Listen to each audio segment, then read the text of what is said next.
Maka Allah Subhanahu wa taala mentanwi atau memperbanyak jenis ibadah. Nah, kita bisa bayangkan sama-sama Bapak Ibu. Kalau kita dari bangun sampai tidur ibadahnya cuma sholat, kira-kira berapa? Betah berapa jam kira-kira? Sholat perlu tenang bisa jam. Subuh, zuhur, asar, maghrib, isya masing-masing 10 menit gitu ya. Tambah sunnahnya begitu ya. Sampai 2 jam bukan itu kira-kira. Sampai ini, masya Allah, luar biasa. Kalau tambah qiyamul lail, nah qiyamul lail ini sebelah sini ibu kayaknya panjang ini qiyamul lail ini. Bapak-bapak yang sini mirip-mirip lah ya.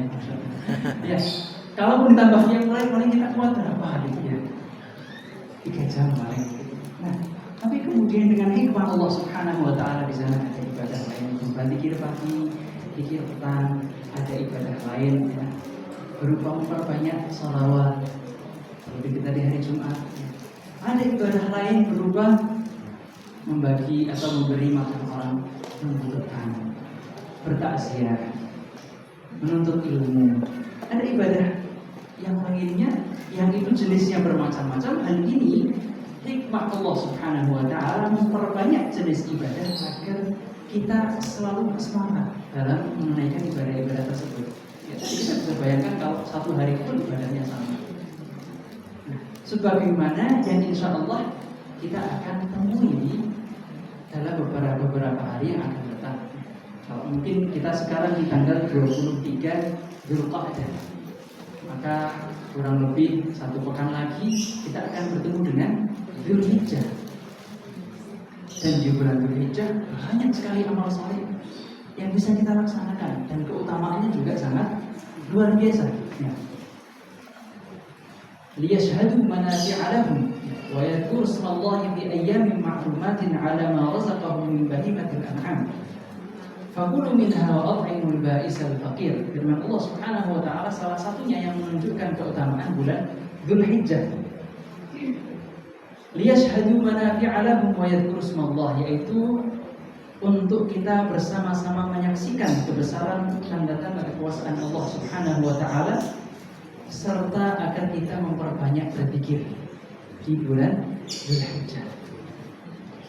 Kemudian juga untuk menyembelih hewan kurban di tanggal 10, 11, 12 dan 13. Ya. Kemudian hewan kurban tersebut ya dagingnya kita makan, kita konsumsi dan kita bagikan ke orang lain. Ya. Ini juga salah satu ibadah yang sangat mulia yang bisa kita kerjakan di bulan Dzulhijjah.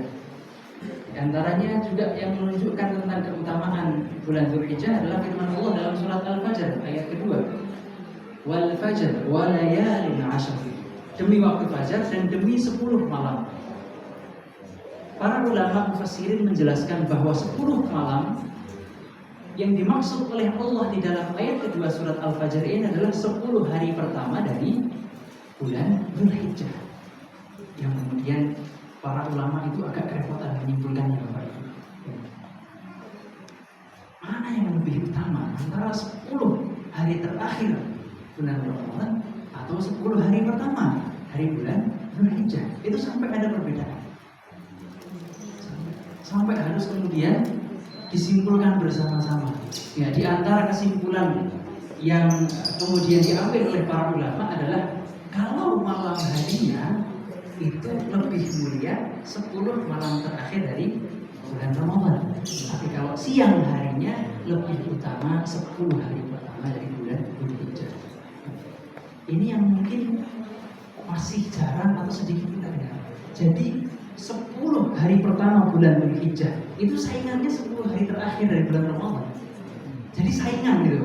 Kalau 10 hari terakhir bulan Ramadan kan kita sudah alhamdulillah akhir-akhir ini ya beberapa tahun belakangan ini kita semangat ataupun juga suasana masjid dan suasana sekitar kita itu sudah semakin mendukung untuk kita memperbanyak beribadah. Tapi kalau 10 hari pertama bulan Dzulhijjah itu belum sesemarak 10 malam terakhir bulan Ramadan. Terus Ramadan. Terus ya. Tapi ternyata kesimpulan para ulama dua ini saingan, mana yang lebih afdal. Ya.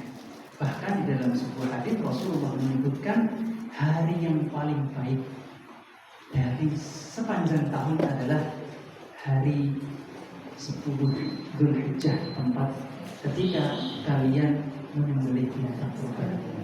Nah, itu adalah hari yang paling baik dan itu lebih afdal daripada Idul Fitri. Idul Adha lebih mulia dari Idul Fitri. Nah, ini juga ayat yang kedua yang menunjukkan tentang keutamaan bulan Dzulhijjah, utamanya di 10 hari pertama bulan Dzulhijjah. Kemudian di antara hal yang menunjukkan tentang keutamaan bulan Dzulhijjah, ya, Rasulullah Shallallahu Alaihi Wasallam juga pernah menyebutkan, "Ma min ayyam al-amalu salihu fihin ahabbu ila Allah." Tidak ada hari, ya, hari-hari yang amal solehnya lebih dicintai oleh Allah Subhanahu Wa Taala daripada hari-hari ini. Kapan itu? 10 hari pertama di bulan Dzulhijjah. Ada sahabat bertanya, "Ya Rasulullah, wal jihad fi sabilillah." Wahai Rasulullah, amal soleh tersebut bisa mengalahkan, bahkan bisa mengalahkan jihad, keutamaannya di hadapan Allah. Kata Rasulullah, iya. Ya, itu sholatnya, zikirnya, puasanya, itu bisa mengalahkan jihad fi sabilillah.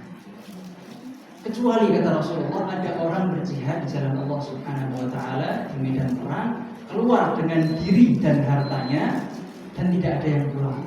Ya, hartanya habis, dia juga syahid di medan perang. Nah, ini baru lebih afdal. Tapi kalau nggak seperti itu, masih lebih afdal amal soleh yang insya Allah semua dari kita bisa mengerjakan.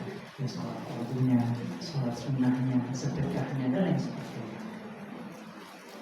Termasuk juga bahwa di 10 hari pertama bulan Dzulhijjah itu ada hari Arafah, di mana tidak ada hari yang Allah Subhanahu Wa Taala membebaskan penduduk neraka, ya, lebih banyak daripada hari tersebut, yaitu hari Arafah.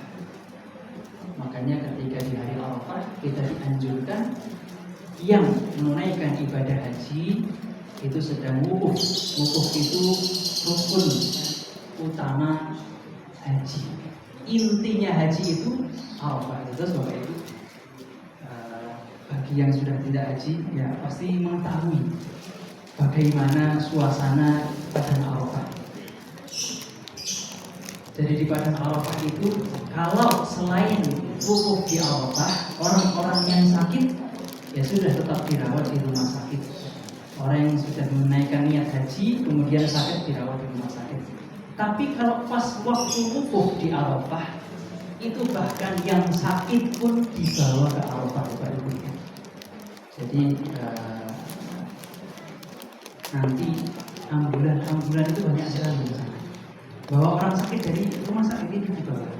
Bahkan tidak sekedar ambulan mobil ya Bapak Ibu, ya, ambulan helikopter juga. Jadi banyak sekali helikopter yang keliling di atas. Kenapa? Karena itu waktunya wukuf. Bukan sekedar keliling, karena di helikopter itu ada orang sakit yang kalau nggak wukuf nggak jadi sah hajinya. Gitu. Ya. Nah, semoga Allah Subhanahu Wa Taala memudahkan kita untuk bisa menunaikan ibadah haji. Amin. Dan yang menarik diantaranya bahwa puncak ibadah haji itu wukuf di Arafah dan ibadahnya hanya satu, yaitu berdoa dari zuhur sampai maghrib. Termasuk kita Bapak Ibu yang tidak menunaikan ibadah haji, maka kita dianjurkan untuk berpuasa. Dan di antara amalan yang dilakukan oleh orang yang berpuasa itu bahwasannya doanya mustajab. Ya, selama berpuasa maka doanya diijabahi oleh Allah Subhanahu Wa Taala.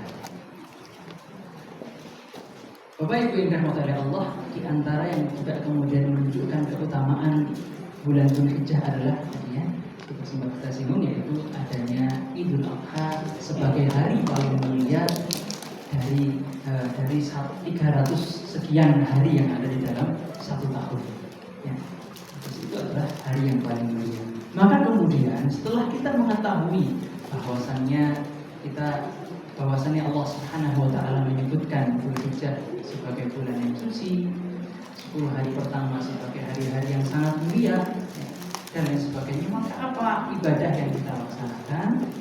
Yang pertama yaitu menunaikan ibadah haji dan umroh. Ya. Kalau sekarang peraturan di musim haji yang umroh tidak bisa berangkat. Ya. Sehingga ya hanya yang haji saja sekarang yang bisa berangkat. Tapi bagi yang mau berangkat umroh bisa kontak nomor saya, bisa dilihat ya. Nah, malah fotoan ini. Insya Allah 7 Agustus kami berangkat. Mungkin ada yang mau berangkat bersama saya, fotoan. Bapak Ibu, itu adalah amal yang pertama yang dianjurkan oleh Rasulullah untuk dikerjakan di bulan Dzulhijjah. Menunaikan ibadah haji dan ibadah umrah. Dan dalam menunaikan ibadah haji dan ibadah umrah itu tidak ada batasannya waktu itu. Memang sekarang batasan itu adalah peraturan untuk mengatur ketertiban dan kenyamanan. Tapi kalau aturan dari agama ini tidak ada batasannya.